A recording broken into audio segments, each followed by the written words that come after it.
castelo forte é o nosso Deus. Meus irmãos, hoje eu resolvi fazer uma exposição de um texto que eu acredito que os irmãos não tenham tanto contato, porque trata-se de um profeta menor, e geralmente os profetas menores, eles não são tão explorados, né?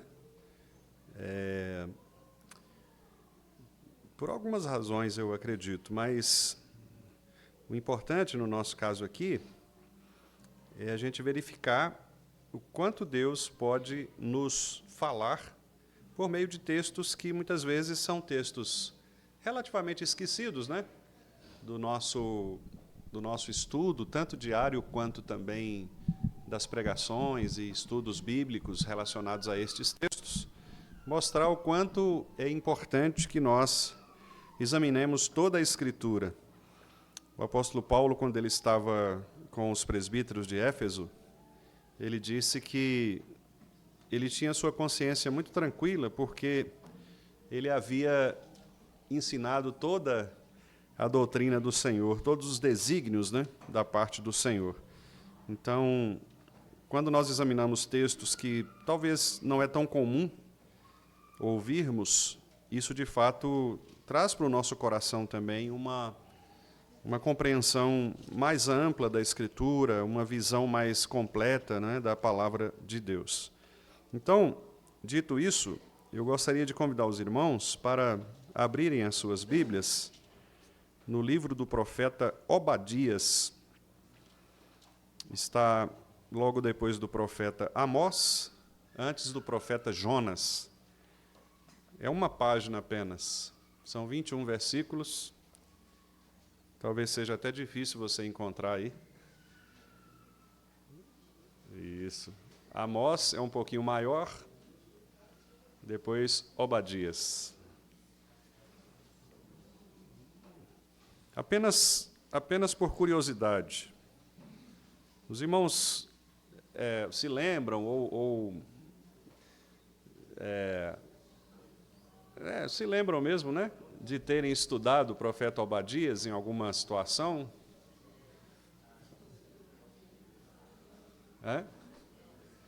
Só não vale o André, porque o André tem os versos Obadias lá no seminário, né, André?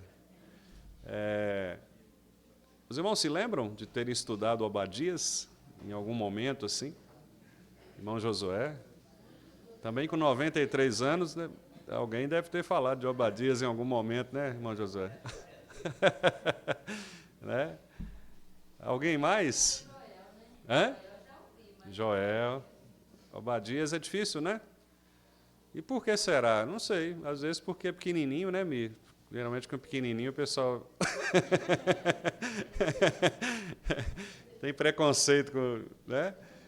Mas então, interessante, né? Interessante porque é um texto bíblico, é um texto da palavra do Senhor, e se está aqui, não é? Porque foi inspirado por Deus e certamente tem uma lição importante para nós, não é? Alguém sabe o que significa Obadias? Alguém já ouviu, já sabe o que significa o nome Obadias? Porque os nomes no Antigo Testamento têm significados, né? Como nós sabemos. Algum irmão tem alguma ideia do que significa Obadias? É um significado muito bonito. Embora eu não sei se as mães e os pais aí vão ter coragem de colocar Obadias, né, num bebezinho. Fica engraçado, não fica? A mãe embalando o filhinho. Como é que ele chama? Obadias, né? Fica. Mas Obadias significa, irmãos, servo de Deus, servo do Senhor. Bonito o significado, né? Servo do Senhor, aquele que serve. Algumas traduções mais literais dizem adorador de Iavé. Então é um nome bastante carregado de significado, né? E esse profeta, eu vou falar um pouco sobre ele Nós temos pouca coisa dele na Bíblia, né? Exatamente por ser um profeta menor, às vezes nós não temos tantas informações assim. Às vezes aparece aqui e ali, numa citação de algum texto, mas não é um profeta, um nome, né, tão citado, tão mencionado, né, como, por exemplo, Isaías, como, por exemplo, Daniel, que são textos mencionados, inclusive, no Novo Testamento. Isaías, por exemplo, é muito mencionado, né, no Novo Testamento. Jeremias também, Abacuque. Mas Obadias não é tão mencionado assim, né? Então, nós sabemos que ele foi um dos profetas do Antigo Testamento. Não há muitas dúvidas com relação ao fato de que este livro, de fato, é da autoria deste Obadias, né? Obadias, ele, como eu disse, ele teve um ministério muito significativo, porque ele vai antecipar a promessa do reino de Deus que será consumado em Cristo.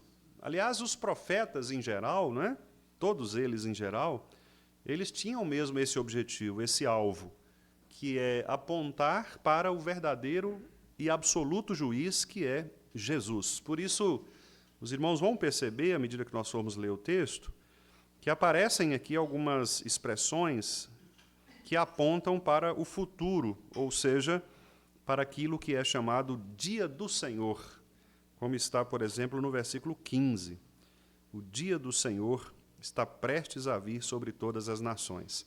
Então, aqui nós temos tanto o sentido imediato, né, que é o juízo de Deus naquela geração, quanto também a perspectiva escatológica, que nós chamamos, que é a perspectiva futura, que é o dia do Senhor, que é aquele dia em que Jesus mesmo voltará, a segunda vinda de Cristo, para estabelecer, né, definitivamente o seu reino. Então, Obadias, ele, mesmo sendo um profeta pequeno, e quando a gente fala de profeta pequeno, irmão, já falei isso, né, mas é bom a gente sempre reforçar, não é porque o ministério dele foi um ministério pequeno, porque às vezes dá a impressão, né, quando a gente fala assim, por exemplo, Isaías. Então, Isaías é um profeta grandão, então ele provavelmente foi muito famoso, e Obadias, por ser pequenininho, não tenha sido tão famoso assim, né? Não é por isso, é simplesmente pelo fato de que eles escreveram uma quantidade menor de profecia. É só por isso. Então, não é uma medição de ministério, né? Não é dizer assim, o ministério de Isaías foi maior do que o de Obadias. Não necessariamente. A única coisa que nós podemos afirmar é que o profeta Obadias escreveu menos, ele produziu menos, do ponto de vista da sua escrita. Muito embora na prática ministerial dele, ele tenha talvez agido tão quanto outros, né, que também tenham agido, especialmente em relação a certas regiões. O caso de Jonas, por exemplo. Jonas foi um profeta para Nínive. E alcançar a cidade de Nínive, né, como diz o texto lá, com mais de 120 mil pessoas, alcançar essa cidade com a pregação da palavra de Deus, obviamente foi uma tarefa gigantesca, né? Então, os profetas menores são chamados menores não porque eles sejam de menor importância, mas porque eles escreveram menos. É o grupo de profetas que escreveu menos. Então, eles são chamados de profetas menores, né? É interessante que o nome Obadias, que é um nome que contém o nome de Deus, né, como eu disse, servo de Deus, adorador de Yahvé, ele aponta, então, para uma relação de submissão a Deus, de lealdade a Deus, de adoração a Deus. E quando isso acontece, quase sempre a gente percebe na Escritura Sagrada que o profeta que carrega o nome de Deus em seu próprio nome é um profeta que também ele aponta para o remanescente do Senhor, ou seja, a ideia de que Obadias não era autônomo das suas próprias palavras, ele não era dono das suas próprias palavras, mas ele transmitia a vontade de Deus, a palavra de Deus, com a finalidade exatamente de consolar o povo de Deus e também trazer juízo, como nós veremos, para as nações ímpias. Então, esse vai ser o tema deste livro. o juízo de Deus contra as nações ímpias, contra os soberbos, e, ao mesmo tempo, a fidelidade de Deus para com o seu povo. A soberania de Deus, ela é reforçada aqui, né? De modo que o papel do servo na relação com Deus é confiar na soberania de Deus, sabendo que Deus vai levantar todos os recursos, levantar todas as necessidades, prover todas as necessidades, para que o povo seja mantido de pé, o seu povo seja mantido de pé. Nós vamos ver com muitos detalhes aqui como que Obadias ele fala a respeito de um determinado inimigo de Deus, que nós vamos falar daqui a pouco, do povo de Deus, da maneira como Deus vai julgar este inimigo e da maneira também como Deus vai preservar o seu povo, não é? Esta é a mensagem profética de Obadias. Mas antes da gente falar, não é, sobre o texto especificamente, eu queria apenas levar os irmãos aqui para 2 textos que vão sugerir a existência de profetas chamados Obadias. Por exemplo, nós temos lá em 1 Reis, primeiro livro dos Reis, capítulo 18, como eu disse aos irmãos, os profetas menores eles não são muito conhecidos, né? E às vezes são citados poucas vezes em alguns reinados específicos. Aqui, por exemplo, nos versículos 3 e 4 de 1 Reis 18, nós temos a citação de um chamado Obadias, que foi aqui, nesse caso, um servo fiel de Acabe que protegeu os profetas do Senhor. Muito provavelmente, há dúvidas, né, se esse Obadias aqui é o Obadias profeta. Mas o que eu quero chamar a atenção para os irmãos é que havia Obadias, né, no plural, que eram servos do Senhor, ou seja, que agiam em benefício dos profetas e do povo de Deus. Então diz aí 1 Reis 18, 3 e 4, né? Acabe chamou a Obadias, o mordomo, e aí vem esta informação entre parênteses, né, que é muito importante, que diz assim: Obadias temia muito ao Senhor, porque quando Jezabel exterminava os profetas do Senhor, Obadias tomou 100 profetas e de 50 em 50 os escondeu numa cova e os sustentou com pão e água.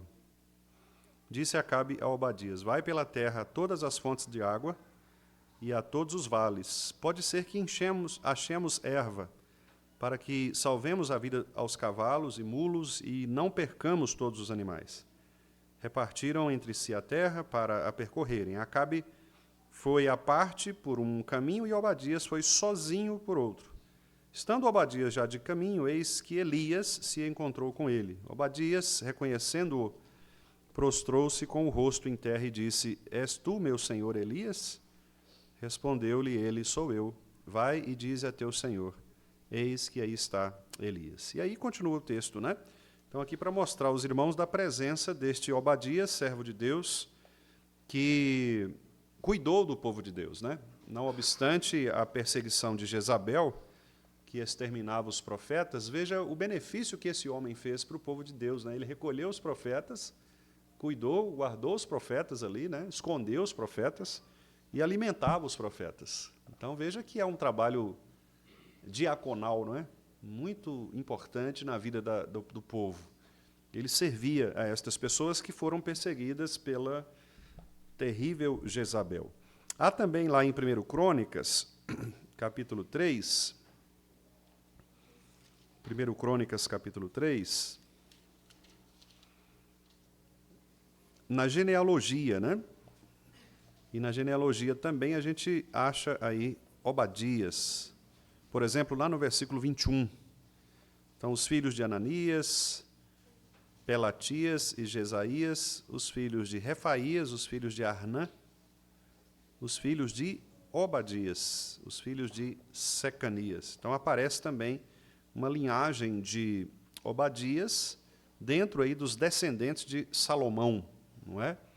Então, isso indica, inclusive, uma descendência aprovada por Deus, né? Uma descendência davídica, uma aliança davídica. Veja 1 Crônicas também, capítulo 7, verso 3, também aparece. O filho de Uzi, que é Israías, e os filhos de Israías, Micael, Obadias, Joel e Isias. 5 ao todo, todos eles chefes. Então, também uma menção aí a este outro Obadias, servo do Senhor, também dentro da linhagem santa, dos filhos de Issacar. E, por último, no capítulo 8, verso 38, também aí de 1 Crônicas, tem lá, teve Azel 6 filhos, cujos nomes foram Asricão, Bocru, sugestões boas, né? Ismael, Searias, Obadias e Anã. Todos esses foram filhos de Azel. Está vendo? Então, são as ocorrências de Obadias na Bíblia. Os irmãos percebem que são de famílias distintas, né? Então, isso significa que, para os estudiosos do Antigo Testamento, é difícil você destacar com tanta clareza algumas personagens, porque elas não aparecem muito nas narrativas bíblicas, né? Então, não é simples nós encontrarmos quem foi o profeta, né? Qual destes foi o profeta. Não é simples também nós definirmos, por exemplo, a datação do texto quando ele escreveu, né? A datação do texto. Então, alguns dizem, por exemplo, que esse texto foi escrito durante o reinado de Jeorão, rei de Judá. Outros dizem que foi escrito após a queda de Jerusalém, e isso faz uma diferença interessante, porque a queda de Jerusalém foi no século VI antes de Cristo, né? 586. Já o reinado de Jeorão foi no século IX antes de Cristo. Então você tem uma diferença aí de 3 séculos, né? Que é uma diferença, obviamente, muito grande.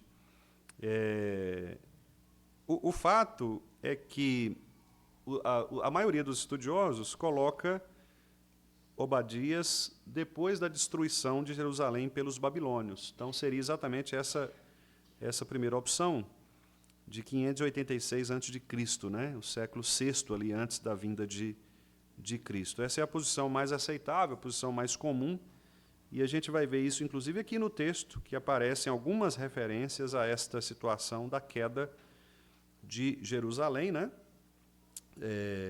Por exemplo, no versículo 11, quando na segunda metade do versículo 11 diz que deitaram sortes sobre Jerusalém. Então, essa expressão deitaram sortes, saquearam, né? Tomaram Jerusalém, levaram os bens de Jerusalém. Então, muito provavelmente aqui se referindo ao Império Babilônico. Então, isso daria Obadias ali por volta do século VI, antes de Cristo. Muito bem. Qual é o principal objetivo de Obadias no seu texto? O principal objetivo de Obadias, meus irmãos, como está no versículo 1, é trazer uma profecia contra Edom. Proferir juízo contra Edom. E nós vamos ver a razão pela qual Deus profere juízo contra Edom. Basicamente, nós vamos ver que Edom está sendo combatido por causa da sua arrogância, por causa do seu orgulho, não é? Sua soberba, por causa da sua traição e por causa da sua crueldade para com o povo de Deus, contra o povo de Deus. Então, Obadias, ele se levanta para pronunciar juízo contra os edomitas. E aí eu faço uma outra pergunta para os irmãos. Os irmãos se lembram quem eram os edomitas? Esaú, exatamente. Os descendentes de Esaú. Os irmãos sabem o que significa a palavra Edom? Exato. Terra vermelha, né? O vermelho, avermelhado. Vejam que o vermelho já naquela época já era complicado, né? Brincadeira. Terra Vermelha, né? Terra Vermelha. Os edomitas, então, a referência é só a terra mesmo, porque a terra era aquela terra avermelhada, né? Aquela terra que a gente tem também em algumas regiões aqui, né? Aquelas terras mais...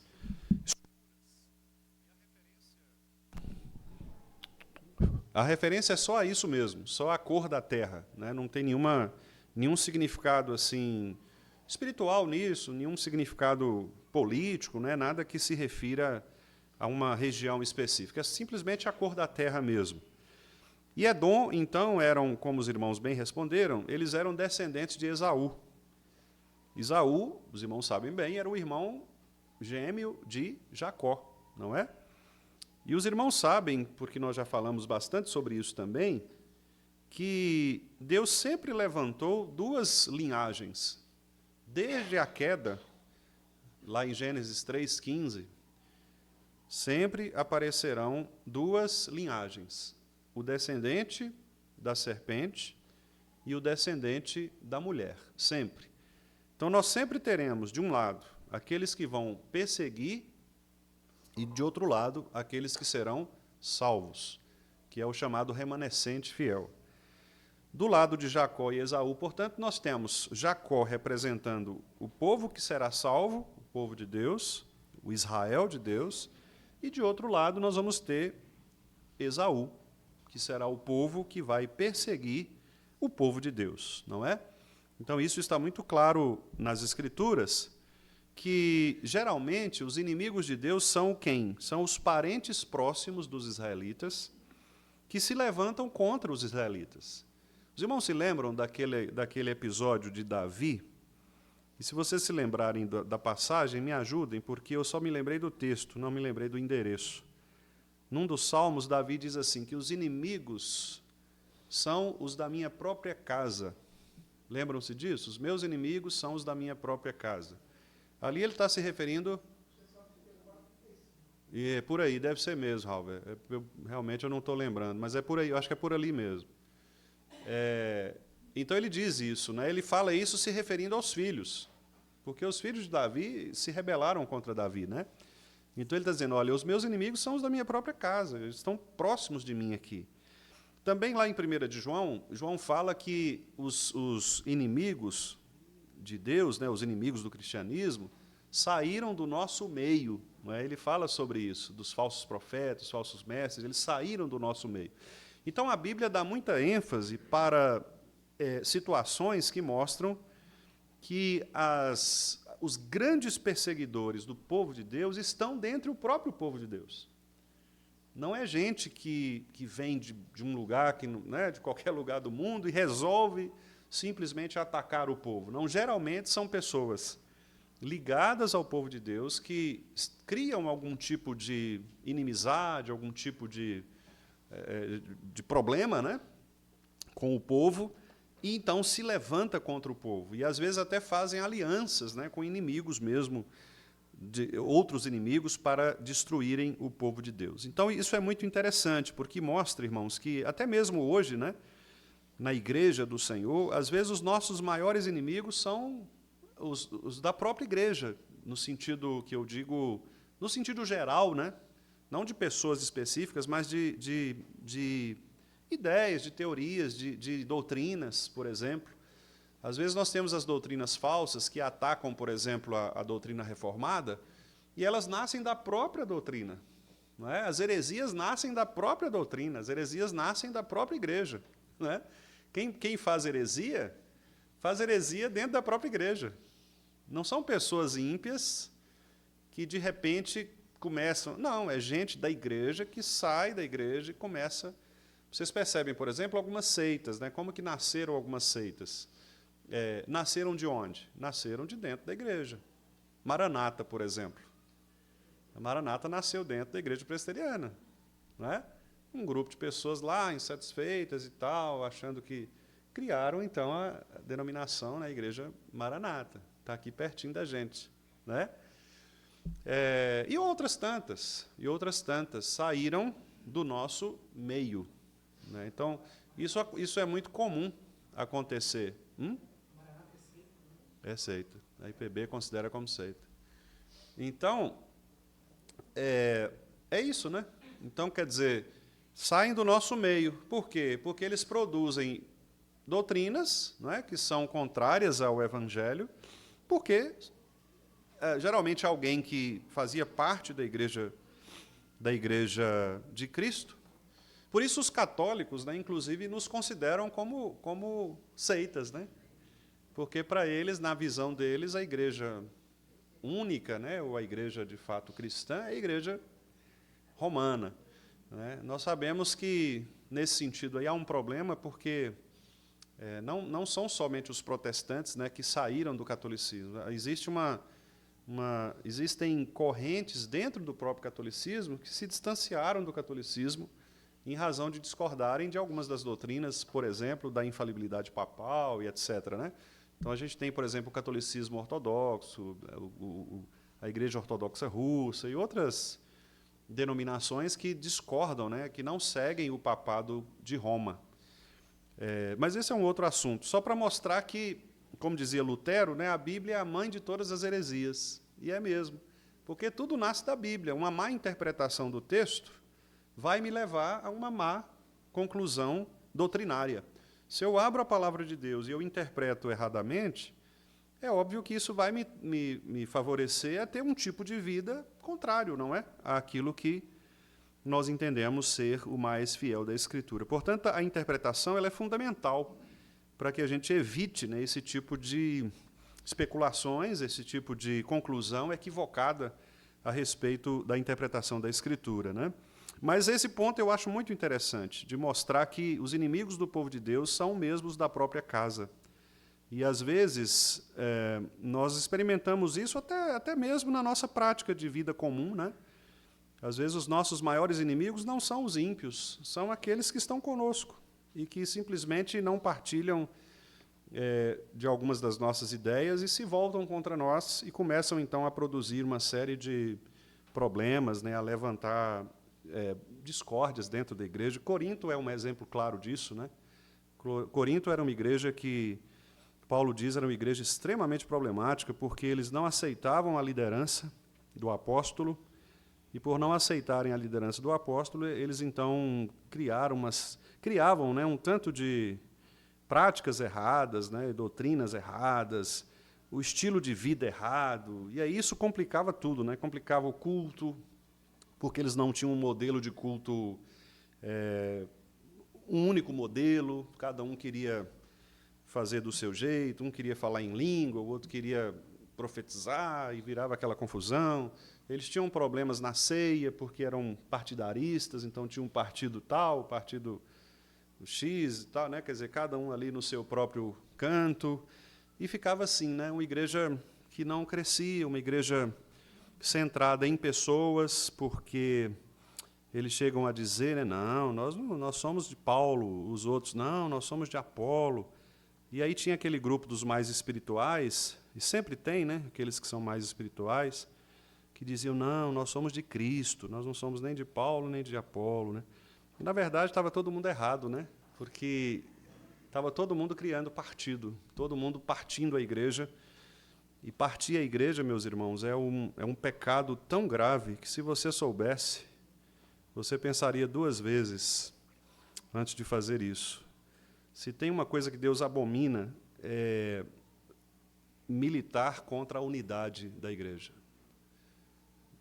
Deus pune. Os edomitas, então, descendentes de Esaú, irmão gêmeo de Jacó, não é? Eles se levantaram contra Israel. Vamos ver alguns textos, só para lembrar os irmãos. Vamos ver, por exemplo, Números 20.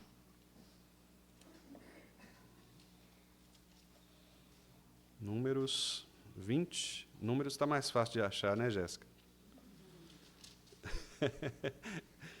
Números 20, 14 a 21. Números 20, 14 a 21. É um trecho um pouquinho longo, mas vale a pena a gente ler para os irmãos verem aqui como que Edom, então, já... A história de Edom é marcada por hostilidade, né, contra Israel.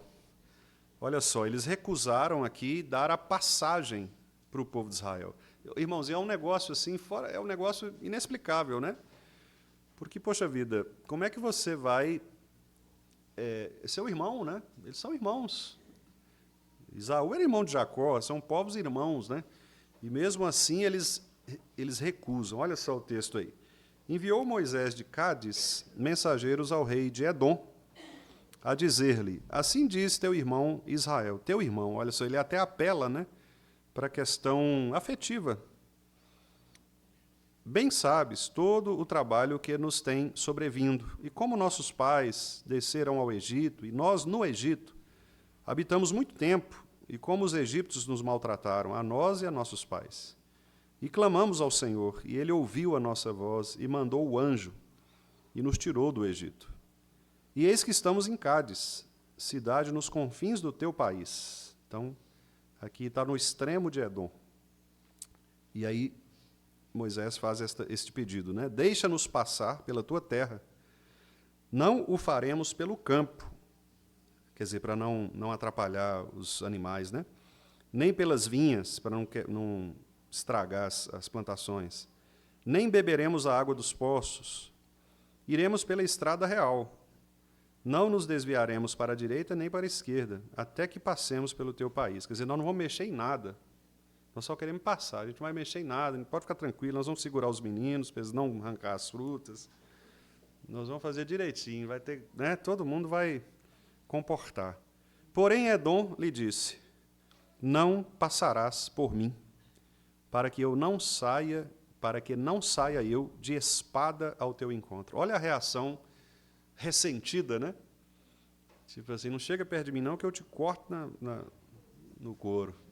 Né? É engraçado, pastor, mas Esaú tinha feito as pazes com Jacó lá, né? E pois a é. descendência dele guardou aquela mágoa, né? Exatamente. Isso é uma boa lição, né, irmã Sirlene? Porque, às vezes, brigas de famílias, acontece isso, né? Às vezes tem uma briga de família entre o pai e a família de um, a família de outro, e aí talvez alguns restauram, outros não. Aí, às vezes, aí fica anos, às vezes gerações e gerações contrárias àquela família por uma questão que aconteceu lá atrás, né? Às vezes com o pai, que já resolveu, mas a descendência não resolve, né? Por isso, veja, muito boa a colocação da senhora, porque mostra isso mesmo, né? A dureza do coração humano. Então os filhos de Israel lhe disseram, subiremos pelo caminho trilhado, e se eu e o meu gado bebermos das tuas águas, pagarei o preço delas. Quer dizer, ele insistiu, né? Mais uma vez. Outra coisa não desejo, senão passar a pé. Porém, ele disse, não passarás. E saiu-lhe Edom ao encontro, com muita gente e com mão forte, quer dizer, exército, né? Assim recusou Edom deixar passar a Israel pelo seu país, pelo que Israel se desviou dele. Triste, né? Então, é um episódio que a gente percebe aqui a dureza do coração, né, dos edomitas, que poderiam ter facilitado a vida de Israel, né, do seu próprio irmão, né, da descendência do seu irmão, mas não quis fazer isto. Isso mostra, irmãos, que as famílias não são perfeitas mesmo, né? Tem uns irmãos em carne de pescoço que é difícil de... Eles vão dar trabalho mesmo, não adianta. As famílias são assim, né? Veja essa briga histórica, né? De uma família aqui e que vai causar problemas depois. Vamos ver outro texto? Salmo 137. Eu estou só mostrando os irmãos para os irmãos verem que a profecia de Obadias, ela tem razão de ser, né? Obadias não se levanta aqui contra os edomitas só por uma questão de uma confusãozinha qualquer, mas era uma questão histórica, né? De anos, de séculos. Salmo 137, versículo 7. Contra os filhos de Edom, lembra-te, Senhor, do dia de Jerusalém, pois diziam, arrasai-a até aos fundamentos. Ou seja, os edomitas, eles torceram e contribuíram com a queda de Jerusalém. né? Então, eles contribuíram com a queda do próprio irmão, né? Da família do irmão, que é Israel e que é Jerusalém, né? Então, os filhos de Edom, e aqui o salmista já clamando por juízo, né? Lembra-te, Senhor, deles, porque eles, naquele dia, no dia de Jerusalém, eles gritavam arrasaia, arrasaia, ou seja, eles estavam do lado dos inimigos, né? Eles se aliaram aos inimigos para destruir a igreja. Ezequiel 35:5. Ezequiel 35:5. Olha o tamanho da inimizade aí. Pois guardaste inimizade perpétua. Ezequiel 35:5. O Monte Seir, que aparece aí, meus irmãos, no versículo 3, o 2 também, né? Contra o Monte Seir é onde está Edom. Esses montes são muito interessantes na Bíblia, porque, por exemplo, você pega o Sinai, é o monte lá da lei, né? Êxodo 19.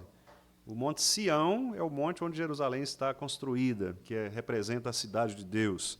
E o Monte Seir é o monte de Edom, que é o monte inimigo de Deus, né? Então, Seir, inclusive tem um texto, né, lá de Isaías, né? Um texto enigmático, que é profecia contra Dumá. E a profecia é: guarda, a que horas estamos da noite? Guarda, a que horas? Se quereis perguntar, perguntai, voltai, vinde. É só isso que é o texto, né? E é uma profecia contra o Monte Seir, contra Edom. Então aqui, olha a inimizade. Pois guardaste inimizade perpétua. Está vendo aí, Mancilene? Eles ficaram no coração, aquele negócio. E abandonaste os filhos de Israel à violência da espada, no tempo da calamidade e do castigo final, né? Então, infelizmente, essa é a história que marca a vida, né, ou a relação de inimizade dos edomitas com os israelitas. E aí, se a gente voltando agora lá para o texto de Obadias, vamos lá? Será que a gente acha de novo? Acha todo mundo e não acha Obadias, né? É uma folhinha só. Lá em Obadias, o versículo 11, como eu já antecipei para os irmãos, né? O versículo 11 diz aí: no dia em que, estando tu presente, estranhos lhe levaram os bens, e estrangeiros lhe entraram pelas portas e deitaram sortes sobre Jerusalém. Quer dizer, ele está falando aqui dos babilônicos. Os babilônicos, eles eram esses estranhos que aparecem no versículo, são os babilônicos, certo? Os babilônicos entraram, levaram os bens, os estrangeiros, né, são eles, os babilônicos, entraram pelas portas e deitaram sortes, ou seja, arrasaram Jerusalém, né, levaram tudo, saquearam tudo. Aí vem o finalzinho do versículo 11, que é uma referência a Edom. Tu mesmo eras um deles. Quer dizer, você estava lá junto, né? Eu fico pensando, é duro, né? Você fala, poxa vida, meu irmão, a família do meu irmão se juntou com os inimigos para me atacar, né? É um negócio assim, é triste, né? Porque você vê uma briga de família mesmo, uma briga de família que se transformou num problema nacional, não é? Um problema nacional. Pessoas que não se resolveram, e cada um aqui representando seus próprios interesses, né? E se levantaram contra o povo de Deus para massacrar o povo de Deus. Então, já fiz aqui para os irmãos uma geral, né? E agora a gente vai tentar, então, nesses minutos aqui, apenas fazer um início. Eu não vou, obviamente, não vai dar tempo de falar sobre o texto hoje, a gente deixa para a próxima oportunidade, né? Mas eu queria muito que os irmãos gravassem esse cenário.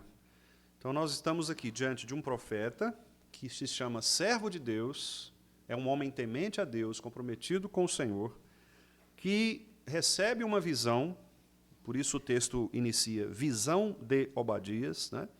Então ele recebe uma visão que vem do Senhor, e esta visão é para profetizar contra Edom, que é o povo descendente, né, oriundo de Esaú, que se tornou inimigo de Israel por conta dessas situações todas aqui, como nós vimos, da briga que antecipou lá, né, entre os dois, e depois o povo perpetuou essa inimizade. Então veja o versículo 1, irmãos. O versículo 1 diz assim: visão de Obadias. Assim diz o Senhor, Deus, a respeito de Edom. Temos ouvido as novas do Senhor, e às nações foi enviado um mensageiro que disse: levantai-vos e levantemo-nos contra Edom para a guerra. Eis que te fiz pequeno entre as nações. Tu és muito desprezado. A soberba do teu coração te enganou. Ó tu que habitas nas fendas das rochas, na tua alta morada, e dizes no teu coração: quem me deitará por terra? Se te remontares como águia e puseres o teu ninho entre as estrelas, de lá te derribarei, diz o Senhor. O texto começa forte, né? O profeta já diz assim: você não é ninguém, Edom, embora se ache. Numa linguagem bem assim, né?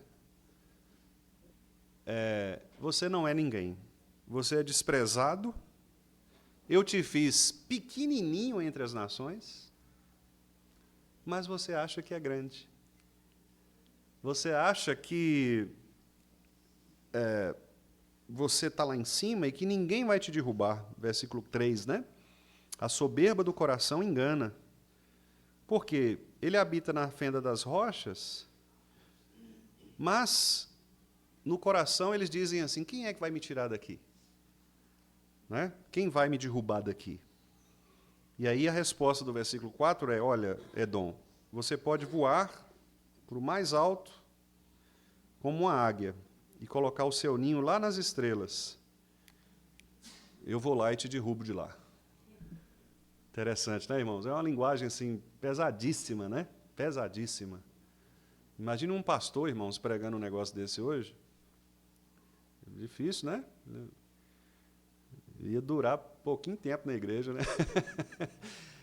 Porque imagine chegar e dizer: olha, vocês, a igreja, vocês estão achando que são muita gente, mas vocês não são, não. Vocês não são ninguém, não. Vocês são desprezíveis, vocês são inúteis. Ainda mais hoje, na nossa época, né? Que ninguém pode ter falha mais, né? É difícil, mas aqui o profeta mostra claramente que existe agora uma ameaça de guerra contra Edom. Final do versículo 1. Levantai-vos e levantemo-nos contra Edom para a guerra. E Obadias chama isso de boas novas. Veja lá o iniciozinho do versículo 1. Temos ouvido as novas do Senhor. E às nações foi enviado um mensageiro, ou seja, Obadias está dizendo: Edom, eu tenho uma notícia para te dar. Tem algumas nações que vão se levantar contra você e vão te derrubar.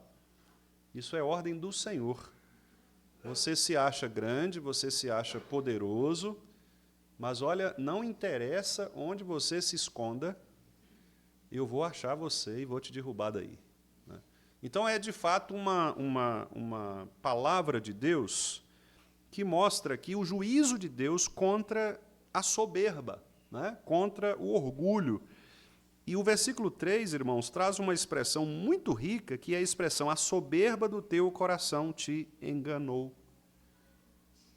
E o que nos engana é a nossa soberba mesmo. O que nos engana, irmãos, é nós acharmos que somos bons. Esse é o problema. É a gente achar que é bom. A gente achar que é mais bonito. Toda vez que a gente se acha mais, é um problema, porque sempre vai ter alguém mais do que nós.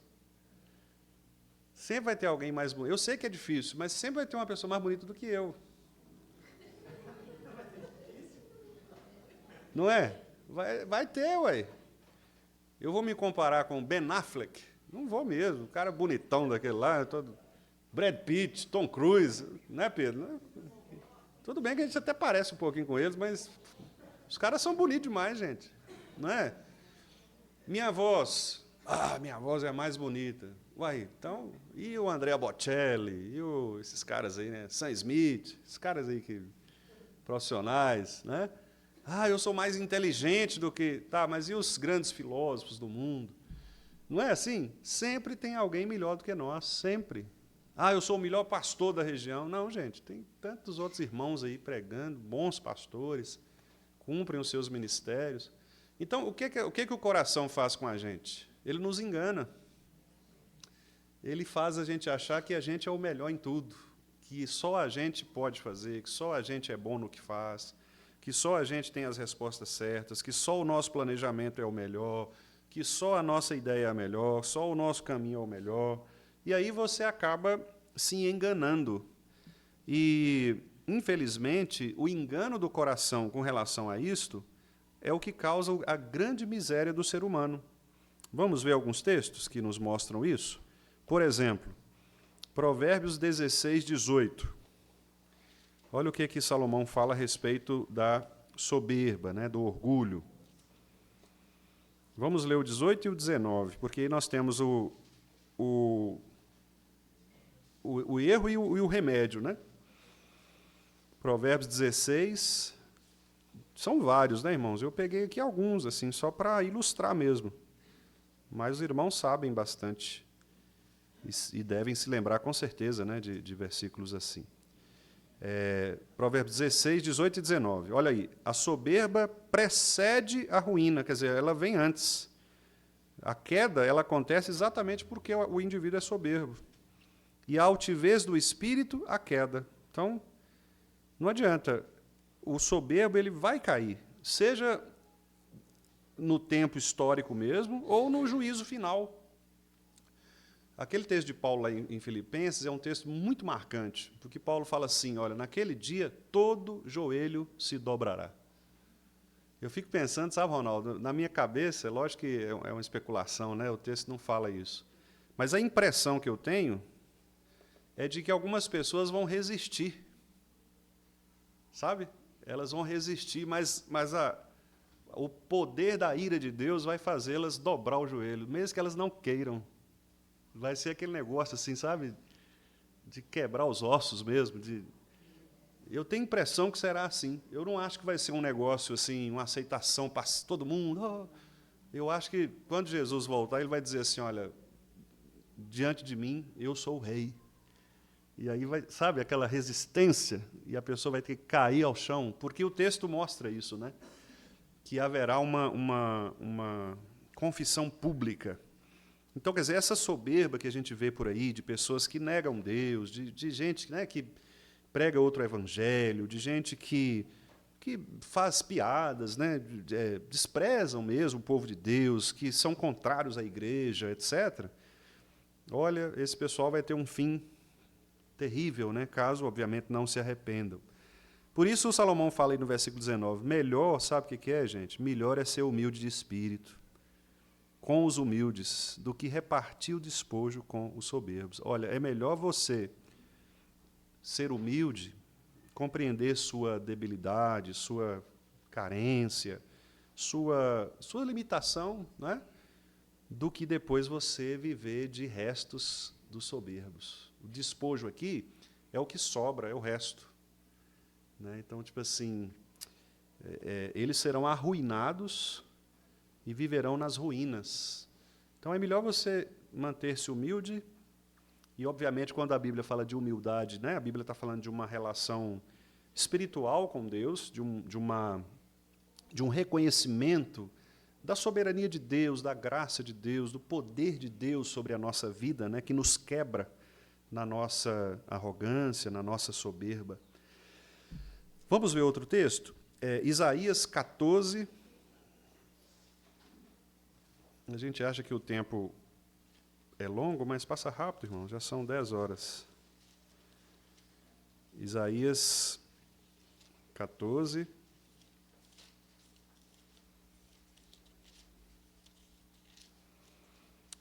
É, 12 a 15. Isaías 14, a partir do 12. Como caíste do céu, ó estrela da manhã, filho da alva. Como foste lançado por terra, tu que debilitavas as nações. Interessante. Lançado por terra, esse termo aqui, geralmente quando o hebraico traz o verbo, essa conjunção verbal, né, que é o lançado, foste lançado, é a ideia de jogar, de arremessar. É como você pegar uma bola, né, um peso, e com força mesmo. Essa é a ideia. Que mostra que o poder de Deus ele destrói mesmo, né, aqueles que são soberbos. Aí ele fala o versículo 13 aí. Tu dizias no teu coração, olha só, de novo o coração, está vendo? A mesma coisa lá de Obadias, né? O teu coração te enganou. Então, dizias no teu coração, eu subirei ao céu, acima das estrelas de Deus exaltarei o meu trono, no monte da congregação me assentarei, nas extremidades do norte, subirei acima das mais altas nuvens e serei semelhante ao Altíssimo. Aí o 15, contudo, meu caro, ninguém te contou, mas você vai ser precipitado para o reino dos mortos, né? No mais profundo do abismo. Olha o 16, a ironia. Quem gosta de ironia aí, né, Gé? Os que te virem te contemplarão, hão de fitar-te e dizer, você é aquele homem que fazia estremecer a terra e tremer os reinos? Que punha o mundo como um deserto e assolava as cidades? Que aos escravos, né, a seus cativos, não deixava ir para casa? Ih, rapaz, você é aquele mesmo que mandava de todo mundo, que queria, né? Coitado. Isso mostra o engano do coração. Meus irmãos, a Bíblia fala que nós somos pó. Pó. Torre de Babel, exemplo. Exato, vou descer aí para ver o que está acontecendo, né? Eles estão querendo subir, Deus, espera aí que eu vou dar um pulinho aí para ver. Vamos ver o último texto, Romanos 1, sobre isso, né? Sobre o orgulho que leva à rejeição a Deus. Agora um texto do Novo Testamento, um texto muito conhecido também, né? Que Paulo fala sobre pecado, né? Romanos 1, versículos 21 a 23, esses aí os irmãos conhecem bastante, né? A partir do 20, porque Paulo fala assim, porque os atributos invisíveis de Deus, assim como o seu eterno poder, como também a sua própria divindade, claramente se reconhecem desde o princípio do mundo, sendo percebidos nas coisas, por meio das coisas que foram criadas. Tais homens são, por isso, indesculpáveis, porque, tendo conhecimento de Deus, não o glorificaram como Deus, nem lhe deram graças. Olha a soberba agora. Antes se tornaram nulos em seus próprios raciocínios, obscurecendo-se-lhes o coração insensato, inculcando-se por sábios, tornaram-se loucos. Quer dizer, inculcar por sábio é tipo assim, é se achar sábio. Eles colocaram na cabeça que são sábios, que é gente inteligente, que é gente que pode afrontar, né, o ser de Deus, a soberania de Deus, mas eles se tornaram loucos. E com isso, diz o 23, né, eles mudaram a glória do Deus incorruptível em semelhança da imagem de homem corruptível, quer dizer, pegaram Deus que é infinito, que é espírito, e transformaram Deus num objeto, né, numa pessoa visível, etc., nos deuses, né, como também árvores, aves, quadrúpedes e répteis, né, que é a idolatria que a gente vê, principalmente das religiões que a gente chama na missiologia de totêmicas, né? Das religiões que tem os totens lá, que tem geralmente entre as comunidades indígenas ou as religiões orientais, né? Sempre eles têm um amuleto, né? Algo que representa ali a divindade. Então isso mostra que o grande problema do ser humano, e a gente vai parar aqui, né? Na primeiro ponto. A minha intenção é ver todo o texto com os irmãos, né, os 21 versículos, mas nós vamos, hoje é uma introdução mesmo, e a minha intenção aqui nessa primeira parte é mostrar exatamente, não é que o crente ele precisa estar muito ciente com relação à possibilidade de o seu coração o estar enganando, com relação ao orgulho, não é? O orgulho intelectual, nós podemos passar por isso. Às vezes, irmãos, essa é uma das lutas que eu sempre tive comigo, né? Pessoalmente. E eu peço, inclusive, até algumas pessoas que são próximas de mim. Lá em casa, por exemplo, eu chego até a brincar, né? Eu falo com a Fernandinha, falo com os meninos, falo, não me deixem soberbo, assim, não me deixem achar que eu sei, não. Podem, né? E eu falo, quando eu ficar mais velho, não me deixa ficar aqueles velhos assim que acham que sabem de tudo, não, porque é horrível isso, né? Porque a gente... Hã? Pirracento, que sabe de... Só ele tem razão, né? Eu falo, não me deixa ficar assim, não, porque isso mostra soberba.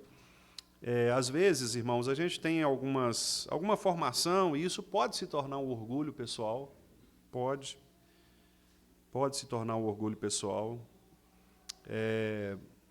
Eu me lembro que, em algumas situações, quando eu pastorei uma igreja, que era uma igreja como a nossa aqui, uma igreja de bairro, mas cuja membresia era uma membresia muito mais simples, né, do ponto de vista da escolarização. Então, tinham muitas pessoas analfabetas mesmo, pessoas que não tinham conhecimento. E foi muito interessante para mim, né, porque era difícil comunicar algumas doutrinas, né, algumas verdades, na maneira como eles podiam entender, né? E esse foi um grande desafio para mim. Graças a Deus, penso que foi um desafio assim muito positivo, né? E é bom quando Deus faz isso, quando Deus mostra que a suficiência da gente não pode estar no nosso recurso. Embora Deus nos dê os recursos, obviamente, nós não devemos ser negligentes, né, ao administrarmos esses recursos, mas o poder é de Deus, né? Às vezes o orgulho nacional, por exemplo, o caso de Jonas, não é Jonas ali, Jonas o profeta, né? Jonas achava, né, que só os israelitas podiam ser salvos, que os ninivitas tinham que morrer. Então, aquele nacionalismo de Jonas, um orgulho. Às vezes, o orgulho religioso. Tem muitos irmãos reformados, presbiterianos, que tratam a denominação de maneira idólatra. Quer dizer, eles não conseguem ver, por exemplo, cristãos fora da igreja presbiteriana, né? Tanto que a gente até chega a brincar com os irmãos batistas, né? Vocês são primos, né? Então, porque tem essa coisa. Claro que nesse ponto é uma brincadeira, né? Mas reflete um pouco do que algum sentimento de algumas pessoas que têm essa coisa do orgulho, né, religioso. Alguns têm orgulhos familiares, então o fato de pertencerem a uma família tradicional da igreja, isso pode trazer também, né, não, meus pais, meus avós, tal, e aí você cria aquele orgulho familiar. Chega uma liderança diferente, uma liderança jovem, mais jovem, né? Jovem que eu digo no sentido de menos tempo de igreja, e aí você já cria um problema com isso, porque é uma ameaça, né? Aquela liderança mais antiga. Isso acontece na música. Às vezes, uma música que antes era tratada de uma forma, e agora a música está sendo tratada de outra. Aqueles irmãos lá do passado ficam chateados, ressentidos, porque as coisas têm mudado, né? Então, assim, são orgulhos que nós temos na vida da gente, na vida eclesiástica, na vida profissional, na vida familiar, né? Então, a minha palavra aqui é no sentido de nós nos questionarmos mesmo, assim, em quem, né, ou em que nós estamos confiando. É na nossa posição, nas nossas habilidades, na nossa reputação, não é? Você está confiando em quê? O que te atrai para o culto que agrada a Deus, não é? O culto é um culto a você próprio, né, as suas habilidades, ou o culto que você presta é um culto a Deus? Quem você quer evidenciar, não é? Você quer evidenciar suas habilidades, seus talentos, ou você quer evidenciar a glória de Deus? Essas são perguntas, irmãos, que todos nós devemos fazer, inclusive eu mesmo, né? Como disse aos irmãos, nenhum de nós está isento de sermos enganados pelo nosso próprio coração. O que Paulo diz lá? Aquele que pensa estar em pé, veja que não caia. Porque às vezes nós achamos que não vamos cair, não é? Mas o nosso coração é enganoso mais do que todas as coisas. E em algum momento nós podemos ser picados o mosquito aí do orgulho, né? Da soberba, achar que nós estamos bem espiritualmente, porque nós temos tempo de igreja, nós temos talvez alguns cargos na igreja, temos uma família na igreja, etc. Então, nós nos apoiamos nessas coisas, né? Sem, contudo, verificar o nosso próprio coração e a nossa relação com Deus. Então, isso mostra aqui, nas primeiras palavras de Obadias, que o povo de Edom estava caindo exatamente por causa do seu orgulho. A soberba do teu coração te enganou. Grave bem essa frase, para que a gente possa orar ao Senhor, não é, clamando por uma mudança, uma restauração, e que Deus tire de nós a soberba, a vaidade, a soberba, o orgulho. Reconhecer, irmãos, que nós erramos, e o nosso irmão também erra, não é? Reconhecer que nós somos falhos, reconhecer que nós somos irmãos em Cristo, que precisamos uns dos outros. Não é? Isso é fundamental na relação do povo de Deus. Não se esqueça disso, né? Aqui nós estamos tratando de uma família, uma grande família, que teve problemas com os seus principais representantes, Esaú de um lado, Jacó de outro, e isso se tornou um problemão na história do povo, não é? A ponto de Edom se tornar literalmente inimigo de Israel, e Deus proferir contra Edom profecias de juízo, não é? Por causa da soberba do coração. Jacó, irmãos, foi escolhido por Deus para ser o povo de Deus. Esaú não. Esaú era um povo pequeno. Mas o que Esaú quis fazer? Esaú quis tomar o lugar de Jacó, né? Os irmãos se lembram que foi exatamente este o orgulho de Satanás, né? A queda de Satanás, a queda de Lúcifer, o orgulho, né, foi a raiz do grande mal aí, foi isso. Quis ser como Deus, né? A própria tentação que ele proferiu no coração de Eva foi o quê? Foi ser como Deus, sereis como Deus, né? Então, essa ideia de nós querermos ser como Deus, ou querermos ser deuses, queremos controlar as coisas, só mostra a soberba do nosso coração. E eu vou até um pouco mais longe. Nós temos uma sala ainda para entrar, não tem? Para apresentar? Então, eu vou falando aqui até entrar. Eu vou um pouco mais longe. Às vezes, as nossas ansiedades, né? Não, obviamente, sem generalizar, mas talvez algumas das nossas ansiedades sejam por conta dessa soberba do coração, deste orgulho, de, muitas vezes, desejar controlar as coisas que nós não conseguimos controlar. Não é? Mais uma vez, eu vou pedir licença à irmã Sirlene aqui, vou contar a experiência dela, né, no nascimento da Noemi, né? Ela nos falou aqui na terça-feira, e aquilo foi muito impactante para mim, irmã Sirlene, né? Porque a senhora abriu o coração, e ela disse o seguinte, que elas foram para o hospital cedo, né? Ela e a irmã Rosário, e só que o parto foi demorando, né? Foi demorando, e Fernandinha lá em casa também ficou ansiosa, porque Alonso toda hora mandava, está com tanta dilatação, e não saía nunca, né? E aí a irmã Silene compartilhou isso conosco, né? Assim, quantas vezes a gente confia no Senhor, mas a gente fica ali, né, com o pezinho atrás e confia desconfiando, será que vai dar certo, será que não vai, né?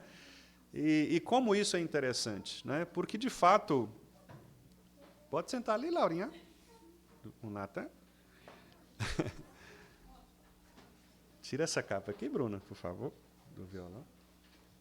Aí dá para sentar. Então, irmãos, quantas vezes, né, a nossa ansiedade, ela demonstra isso. Ela demonstra que nós queremos controlar o que nós não podemos controlar. No caso lá da irmã Sirlene, né? O que ela poderia fazer? Nada. Só esperar mesmo. Orar, esperar, só isso, né? Mas às vezes nós queremos o quê? Nós queremos resolver a situação. Isso acontece com todos nós, né? Comigo acontece, com os irmãos acontece, com certeza. E Deus está o tempo todo dizendo, cuidado com a soberba do teu coração, porque ela pode te enganar. Você pode achar que controla as coisas, mas você não controla. É Deus quem controla todas as coisas, né? Então, que Deus nos abençoe, meus irmãos, e que nós sejamos, né, impactados por esta palavra inicial do profeta Obadias. O que significa Obadias mesmo? Servo do Senhor, né? Servo de Deus, adorador de Yahvé. Então, que Deus nos abençoe para que Obadias seja, né, o nosso motivador aí.